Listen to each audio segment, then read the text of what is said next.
नमस्कार, सुबह के 7 बजने वाले हैं और आप देख रहे हैं फिट इंडिया का सुपर हिट बुलेटिन। आपके साथ मैं हूं दीपिका यादव। गुड मॉर्निंग, मैं हूं आपके साथ श्वेता श्रीवास्तव। तो आज यहीं से हम आपको देश और दुनिया की हर बड़ी खबर और हर ब्रेकिंग न्यूज आप तक पहुंचाएंगे। तो बायोडायवर्सिटी पार्क है ये नोएडा का, और बहुत सारी खूबसूरती और बहुत सारी इन्फॉर्मेशन इस पार्क में आपको मिलती है। तो अगर आप भी नोएडा के रहने वाले अभी तक इस पार्क में नहीं आए या फिर देश के किसी भी हिस्से में रहते हैं, नोएडा आए हैं, तो इस पार्क में जरूर आए। बहुत ही खूबसूरत ये पार्क है और यहीं से आज आपको तमाम बड़ी खबरें देश दुनिया की आगे हम बताएंगे। दिन की शुरुआत करेंगे। कानपुर में कालिंदी एक्सप्रेस को उड़ाने की साजिश के पीछे किसका हाथ था? दरअसल एनआईए ने इसकी जांच अब शुरू कर दी है। सुरक्षा एजेंसियों का शक आईएस के खुरासान मॉड्यूल की तरफ जा रहा है। जी, आपको बताते हैं इस रेलवे ट्रैक पर और क्या क्या मिला है, जांच कहां तक पहुंची है, इस रिपोर्ट को देखिए। कानपुर में ट्रेन उड़ाने की साजिश।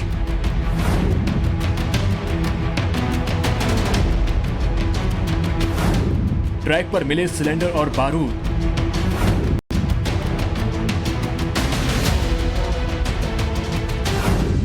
आईएस के खुरासान मॉड्यूल पर शक।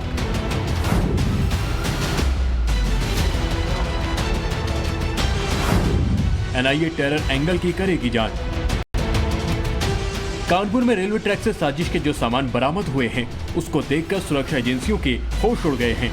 मौके पर सिलेंडर, पेट्रोल की बोतल और माचिस के डिब्बे मिले हैं। ऐसे में आशंका जताई जा रही है कि कालिंदी एक्सप्रेस ट्रेन को उड़ाने की साजिश थी। जो उनका जो मोडस था वो थोड़ा डिफरेंट था। यहाँ पे सिलेंडर रखा गया था, पेट्रोल की बोतल रखी गई थी, तो यहाँ मोटिव कुछ अलग था। सवाल ये भी था कि क्या ये टेरर एंगल हो सकता है। उनका कहना है कि टेरर एंगल से भी को भी रूल आउट नहीं किया जा सकता। ये तमाम जो एंगल्स हैं उन सब की जांच की जा रही है।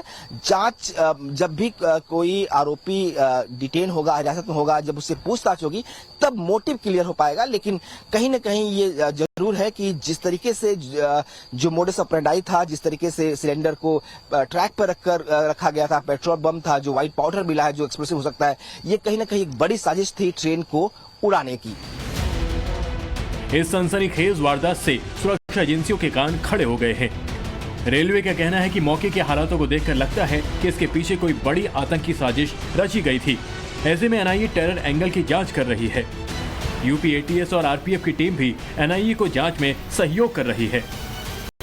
ट्रेन पे ट्रैक पे जो है सिलेंडर, एलपीजी सिलेंडर, पेट्रोल, ये क्या टेरर एंगल की तरफ भी कोई इशारा कर रहा है या इस एंगल को भी आप जांच कर रहे हैं? देखिए, हम सारे एंगल्स ओपन रखते हैं। अभी कंक्लूसिवली किसी चीज को कहना प्रीमेच्योर होगा। अभी हम लोग कोशिश कर रहे हैं कि सारे ऑप्शंस ओपन रखिए, उस व्यक्ति तक पहुंचे जिसने ये चीज को किया। एक बार हम उस ग्रुप पे या उस व्यक्ति पे पहुंचेंगे तो किस उद्देश्य से ये घटना की है तब हमें पता लगेगा। तो मोटिव अभी क्लियर नहीं है। अभी आपको एग्जैक्टली जब तक मिल नहीं जाता तभी आप कुछ कंक्लूसिवली कह सकते हैं। आतंकी साजिश की आशंका को देखते हुए रेल मंत्री ने हाई लेवल मीटिंग बुलाई। खुद रेल मंत्री अश्विनी वैष्णव इस पूरे घटनाक्रम पर नजर बनाए हुए हैं।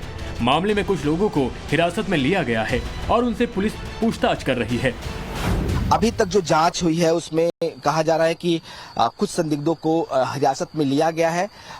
पुलिस का कहना है कि जितने भी एस्पेक्ट हो सकते हैं, जितने भी एंगल्स हो सकते हैं, उन सब की जांच की जा रही है। खासतौर पर वो लोग जो बाहर से यहाँ पे आए हैं बड़ी संख्या में, उनकी भी जांच होगी।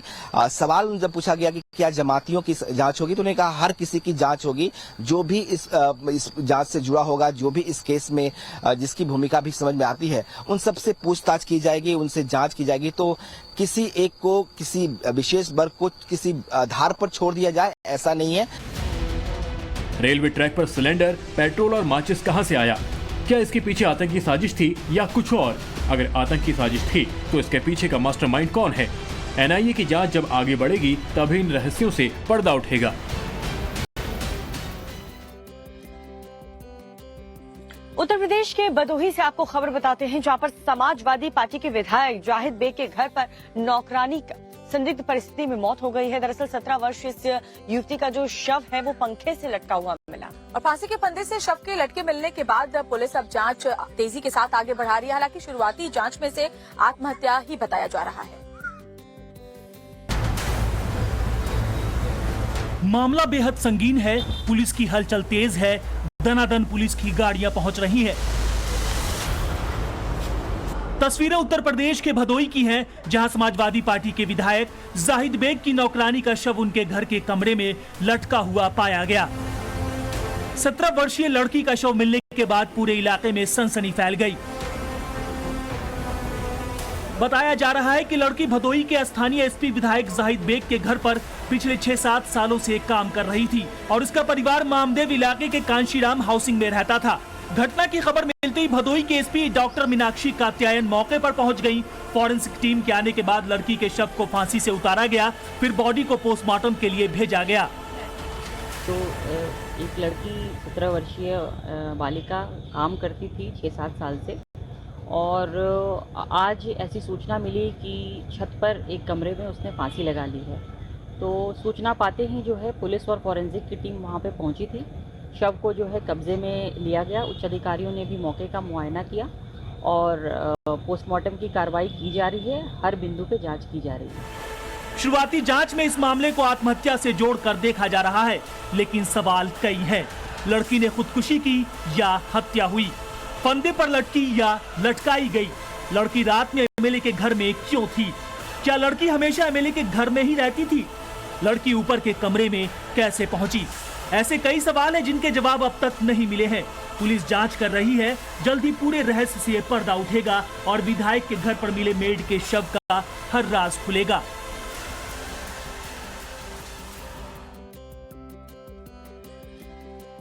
और बड़ी खबर आपको बता रहे हैं, असदुद्दीन ओवैसी ने वक्फ बिल को लेकर एक बार फिर से हमला बोला है। ओवैसी ने मुसलमानों का हक छीनने की से साजिश बताया है। जी असदुद्दीन ओवैसी ये कह रहे हैं कि ये बिल जो है वो मौलिक अधिकारों का उल्लंघन है। कलेक्टर को अधिक शक्तियां दी जाने पर भी सवाल उठाए हैं। इस बीच वक्फ संशोधन विधेयक के खिलाफ मुस्लिम इलाकों में भ्रम फैलाने वाला वीडियो भी वायरल है।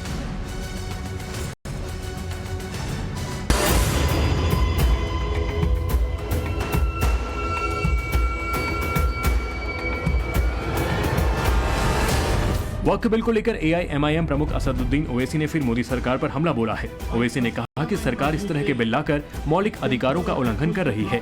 ओवैसी ने आरोप लगाया कि हिंदू एंडोमेंट एक्ट, गुरुद्वारा प्रबंधन कमेटी या ईसाइयों के लिए ऐसा कोई विधेयक क्यों नहीं लाया गया। ओवैसी ने वक्फ संपत्तियों पर कलेक्टर को अधिक शक्तियां दी जाने पर भी सवाल उठाए हैं। हिंदू समाज में by custom and by usage एक टेम्पल और टेम्पल की प्रॉपर्टी बन सकती है, तो मुसलमानों में वक्फ बाय यूजर क्यों नहीं बन सकता वक्फ?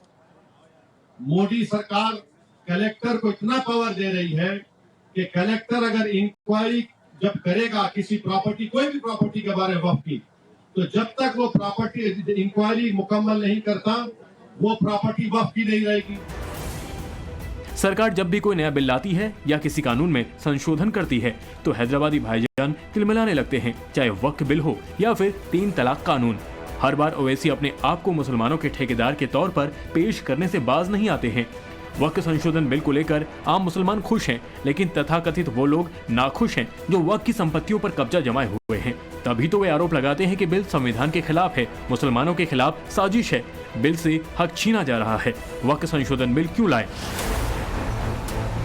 देश में वक्फ संपत्तियों पर बढ़ते विवाद को देखते हुए केंद्र सरकार हाल ही में वक्फ संशोधन बिल विधेयक लेकर आई थी। वक्फ बिल 8 अगस्त को संसद में पेश। विपक्ष ने वक्फ संशोधन बिल का विरोध किया। विरोध के बाद बिल जेपीसी को भेजा गया। जेपीसी ने आम लोगों से सुझाव मांगे। 5 सितंबर को जेपीसी की चौथी बैठक हुई। वक्फ संशोधन बिल पर आम जनता की राय मांगी गई। आपसी सहमति बनाने के लिए जेपीसी में चर्चा का दौर भी जारी है। इसके बावजूद वक्फ बिल को लेकर मुसलमानों को भड़काने में लगे हुए हैं। सरकार पर निशाना साधते हुए ओवैसी ने कहा कि ये बिल भारत के संविधान के खिलाफ है। ये कानून भारत के कॉन्स्टिट्यूशन के खिलाफ है। आप कैसे इस तरह का कानून बना रहे हैं? आप पूरी प्रॉपर्टीज को छीनना चाह रहे हैं। ये काम इस बिल के जरिए मोदी करना चाहते हैं। वक्फ संशोधन बिल को लेकर सरकार ने साफ कर दिया कि ये बिल मुसलमानों के खिलाफ नहीं है, न ही किसी की संपत्ति को छीनने की साजिश है। फिर भी भड़काऊ भाईजान नफरत फैलाने में लगे हुए हैं।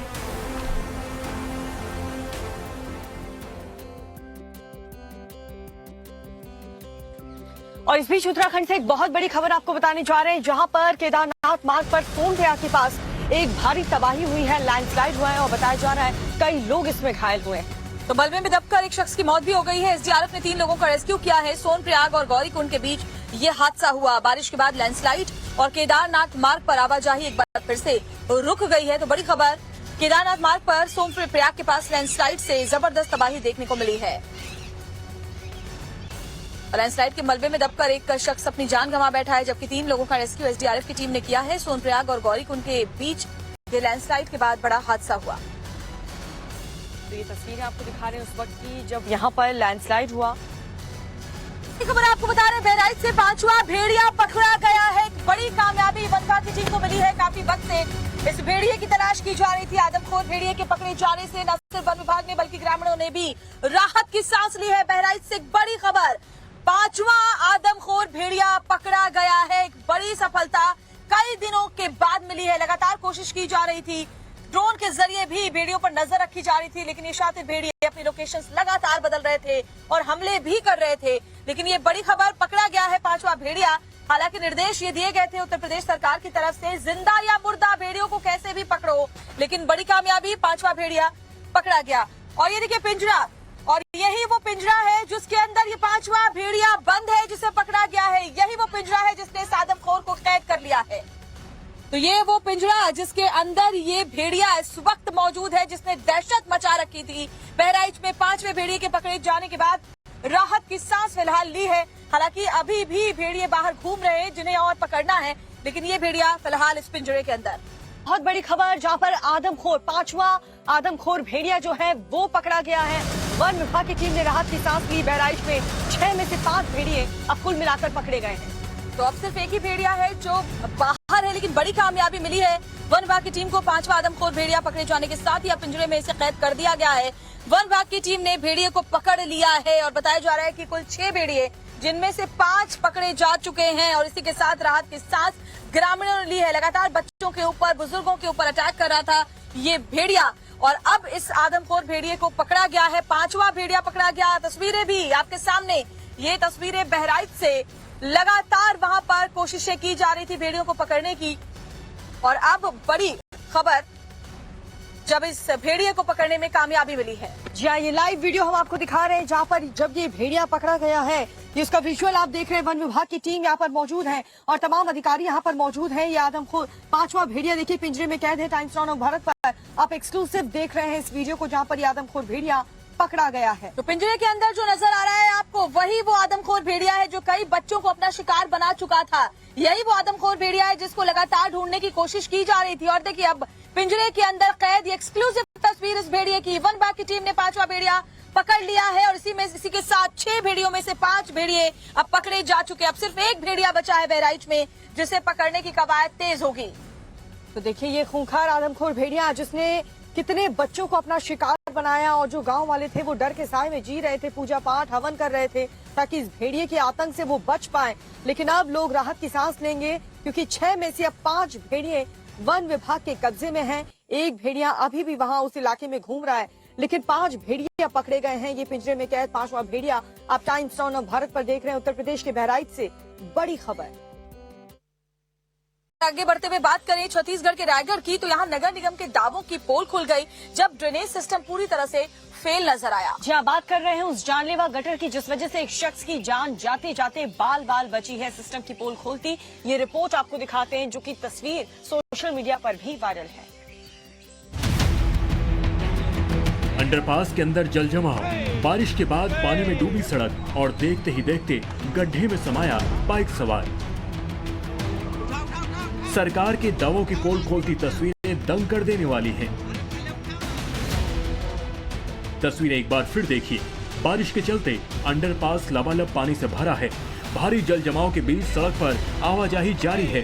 तभी एक बाइक सवार अंडरपास पार करते समय खुले गटर में औंधे मुंह गिर जाता है, जबकि गटर इतना बड़ा होता है कि देखते ही देखते पूरी की पूरी बाइक गड्ढे में समा जाती है। वीडियो को देखने पर साफ साफ पता चलता है कि हादसे में जो शख्स वीडियो बना रहा था उसे ये बात अच्छी तरह से पता थी कि जिस रास्ते बाइक सवार आगे बढ़ रहा है वहाँ एक जानलेवा गटर खुला हुआ है। बावजूद इसके वीडियो बनाने वाला शख्स बाइक सवार को रोकने के बजाय हादसे का वीडियो बनाता रहता है और लोगों के गड्ढे में समाने का इंतजार करते रहता है। घटना छत्तीसगढ़ के रायगढ़ की है, जहां रेलवे के अंडरग्राउंड पुल के भीतर नाले के गटर में एक युवक के गिरने का वीडियो जमकर वायरल हो रहा है। बताया जा रहा है कि चंद घंटों की बारिश के चलते ही अंडरग्राउंड पुल के भीतर गंदे नाले का पानी जमा हो गया और ओवरफ्लो के चलते गटर का चैम्बर अपनी जगह से हट गया। इसी दौरान यह हादसा हुआ और एक युवक बाइक समेत मौत बांट रहे इस गड्ढे में गिर गया। घटना के बाद वहां मौजूद लोगों ने बाइक सवार को गंदे पानी के गटर से बाहर निकाला। बताया जा रहा है कि युवक सक्ती का रहने वाला है और रायगढ़ अपने किसी रिश्तेदार के घर आया था। हादसे के चलते युवक के सिर पर गंभीर चोटें आई हैं, जिसके चलते पीड़ित शख्स को अस्पताल में भर्ती कराया गया है।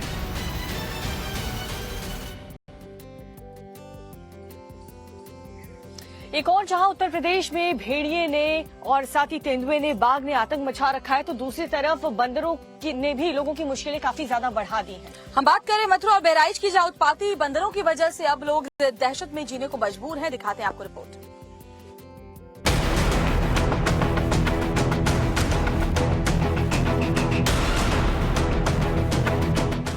Mathura to Bahraich, bad monkey से सावधान।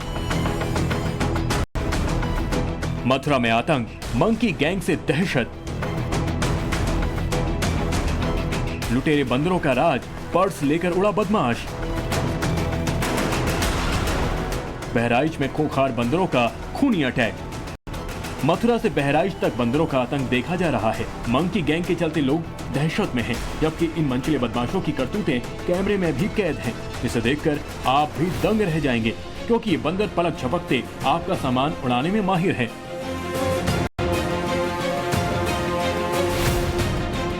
चीना झपटी और लूटपाट की ये तस्वीरें धर्मनगरी मथुरा की हैं। यहाँ बेड मंकी का गिरोह सालों से एक्टिव है और श्रद्धालुओं से लूटपाट कर रहा है। तस्वीरें देखिए, एक महिला एक हाथ में थैला और एक हाथ में पर्स लिए मदन मोहन जी के दर्शन करने जा रही थी। इस दौरान महिला मदन मोहन मंदिर की सीढ़ियों पर चढ़कर आगे बढ़ ही रही थी कि तभी एक बंदर आया और हाथ से पर्स छीनकर भाग गया। उत्पाती बंदर की इस करतूत के बाद महिला जैसे ही पर्स बचाने के लिए दौड़ी, उसका बैलेंस बिगड़ जाता है और वो सीढ़ियों से नीचे गिर जाती है। बंदर की इस हरकत के चलते महिला को गंभीर चोटें आई हैं, जिसके चलते घायल महिला को अस्पताल में भर्ती कराया गया। वैसे तो मथुरा में अभी तक बंदर लोगों की आंखों से चश्मा, हाथों से पर्स और मोबाइल छीनकर ले जाते थे, लेकिन अब ये बंदर महिलाओं से सोना, चांदी और गहनों पर भी अटैक कर रहे हैं। 2 दिन पहले ही नॉटी मंकी, एक महिला श्रद्धालु के कानों से कुंडल छीनकर भाग गया था। बंदरों के इस झुंड को देखिए, यहाँ वानरों का पूरा गैंग मौजूद है। लूट कर लाई गई सामानों को चट करने के बाद बंदरों का गिरोह छतों के रास्ते आगे बढ़ जाता है। बताया जा रहा है कि बहराइच के चौखड़िया गांव में बंदरों ने इस कदर आतंक मचा रखा है कि करीब 100 की तादाद में मौजूद ये बंदर किसी भी घर को अपना निशाना बनाते हैं और रखे सामान को नुकसान पहुंचाने के साथ साथ खाने पीने की चीजें भी लूट कर ले जाते हैं। ऐसे में कोई शख्स अगर बंदरों को रोके या भगाने की कोशिश करता है तो ये उन्मादी उस शख्स पर टूट पड़ते हैं और काट लेते हैं। चौखड़िया गांव में अड्डा जमा चुके बंदरों का गिरोह अब तक कई दर्जन लोगों को काट चुका है, जिसके चलते बंदरों के सताए ग्रामीणों ने डीएम कार्यालय पहुंचकर खूंखार बंदरों को तत्काल पकड़ने की मांग की है।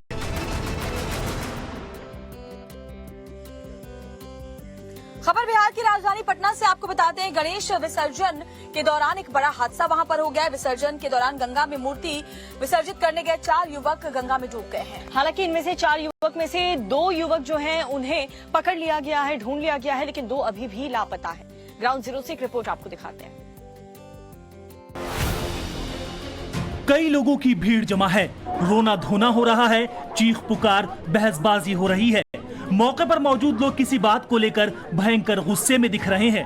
पुलिसकर्मी भी वहां मौजूद हैं, लोग प्रशासन से भी शिकायत करते दिख रहे हैं। कई परिवारों में मातम पसरा है। मौके पर मौजूद लोगों में कई परिवार रो रहे हैं। हालात काफी खराब है। तस्वीरें बिहार की राजधानी पटना से सामने आई हैं, जहां पटना सिटी के माल सलामी थाना क्षेत्र में गणपति मूर्ति विसर्जन के दौरान 4 युवक गंगा में डूब गए। स्थानीय लोगों ने 2 युवकों को बचा लिया, जबकि 2 युवकों का कुछ पता नहीं चल सका है। खबर मिलते ही मौके पर बड़ी संख्या में 4 युवकों के परिजन पहुंच गए, जहां 2 परिवारों में डूबने से मौत की खबर सुनते ही माहौल बिगड़ गया। हालात ऐसे हो गए कि लोग वहीं बैठ गए। घटना दमराही घाट की है, जहां मामले की जानकारी मिलते ही पुलिस टीम भी मौके पर पहुंच गई, जिसके बाद लापता युवकों की तलाश के लिए गोताखोरों को बुलाया गया। पुलिस ने बताया कि 4 युवक मूर्ति विसर्जन के लिए गंगा नदी में उतरे थे। तेज बहाव के कारण चारों पानी में डूब गए। आसपास मौजूद लोगों ने किसी तरह 2 को सुरक्षित बाहर निकाला, लेकिन 2 युवकों को नहीं बचाया जा सका। उन्हें ढूंढने के लिए गोताखोरों को लगा दिया गया है। सर्च अभियान जारी है। मचाने की खबरें आए दिन सामने आ रही हैं और ऐसा ही मामला अब मेरठ से आया है, जहां तेंदुए का खौफ देखा जा रहा है। जी हाँ, यहाँ पर तेंदुए का पूरा परिवार घूम रहा है, जो कि एक के बाद एक लोगों को टारगेट करने की फिराक में है। देखिए रिपोर्ट। जंगल के खूंखार अगर सामने आ जाए तो क्या है, निश्चित ही सांसें अटक जाएंगी। आप दहशत और खौफ से भर जाएंगे। खेत में मौजूद तेंदुए और शावकों को देखिए, ऐसा लग रहा है जैसे खूंखार तेंदुआ अपने परिवार के साथ सैर पर निकला है। वीडियो सोशल मीडिया पर वायरल हो रहा है, जिसमें मादा तेंदुआ अपने शावकों के साथ नजर आ रही है, जबकि उसके बच्चे मौज मस्ती करते दिख रहे हैं। तस्वीरों की तस्दीक कर रही है। जहां तेंदुओं की मौजूदगी है, उसी खेत में छिपकर तेंदुआ शिकार की तलाश करता है, जानवरों के साथ साथ इंसानों पर वार करता है।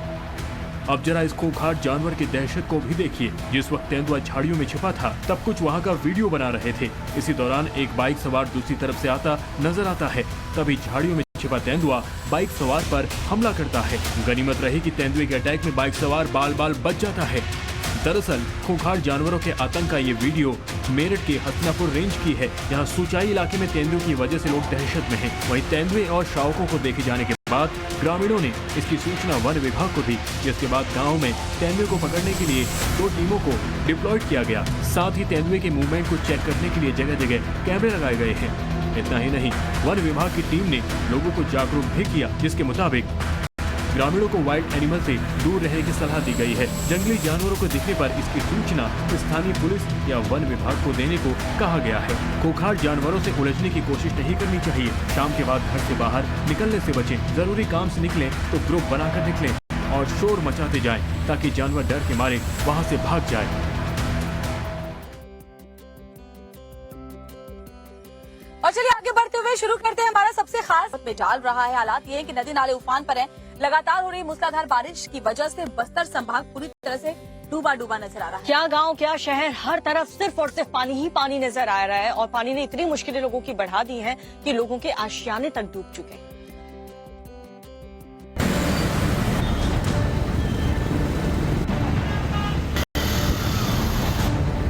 हाहाकारी सैलाब, सड़कों पर भयंकर जल जमाव, ढह गए लोगों के घर मकान। तस्वीरें देखिए, हर तरफ तबाही और बर्बादी का मंजर है।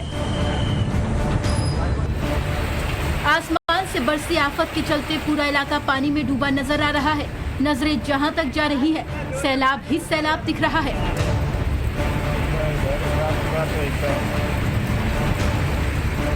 तस्वीरें छत्तीसगढ़ के बस्तर की हैं, जहां आसमानी आफत का कहर बरपा है। ऊंचाई से बनाए गए वीडियो में सड़कें लबालब पानी में भरी नजर आ रही हैं, जबकि पूरा इलाका भयंकर बाढ़ की चपेट में दिख रहा है। वहीं सड़क के किनारे बनी दुकानों में भी पानी का कब्जा है।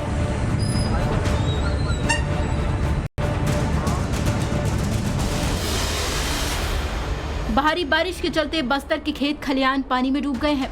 यहां तक कि नेशनल हाईवे पर भी सैलाब के आ जाने से आवाजाही ठप हो गई। हालात इतने बिगड़ गए हैं कि जगह जगह गाड़ियां पानी में फंसकर बंद हो गईं। इतना ही नहीं, बस्तर का पड़ोसी राज्य उड़ीसा, तेलंगाना, महाराष्ट्र और आंध्र प्रदेश से संपर्क टूट गया है। छत्तीसगढ़ के सुकमा में भी बाढ़ बारिश के चलते हर तरफ हाहाकार मचा है। जमकर हुई बारिश के बाद सुकमा टापू में तब्दील नजर आ रहा है। सड़कों पर कमर तक पानी भरा है, जिसके चलते जनजीवन पूरी तरह से अस्त व्यस्त है। शबरी नदी अपने खतरे के निशान के ऊपर बह रही है। निचले इलाके पानी में डूब गए हैं। वहीं ओडिशा को जोड़ने वाली सड़क पर बने छापरा पुल के ऊपर भी पानी बह रहा है। सुकमा के साथ ही बस्तर संभाग में हो रही लगातार बारिश के चलते छिंदगढ़ में भयंकर तबाही हुई है और 20-25 मकान ढह गए, जिसके चलते ग्रामीणों के सिर से उनका आशियाना छिन गया। पीड़ितों को स्कूल और पंचायत भवन में बने राहत शिविरों में ठहराया गया है।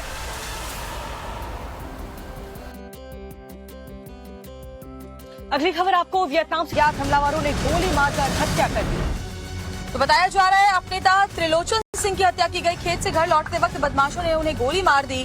त्रिलोचन सिंह खन्ना में आपकी किसान शाखा के अध्यक्ष थे। अब पुलिस इस पूरे मामले की पड़ताल में लगी हुई है कि आखिर इस मर्डर की वजह क्या रही, आपसी रंजिश या फिर कोई राजनीतिक द्वेष। और ऐसे में बड़ी खबर, पंजाब के खन्ना से आप नेता की हत्या की गई है। ज्ञात हमलावरों ने गोली मारकर जान ले ली है त्रिलोचन सिंह।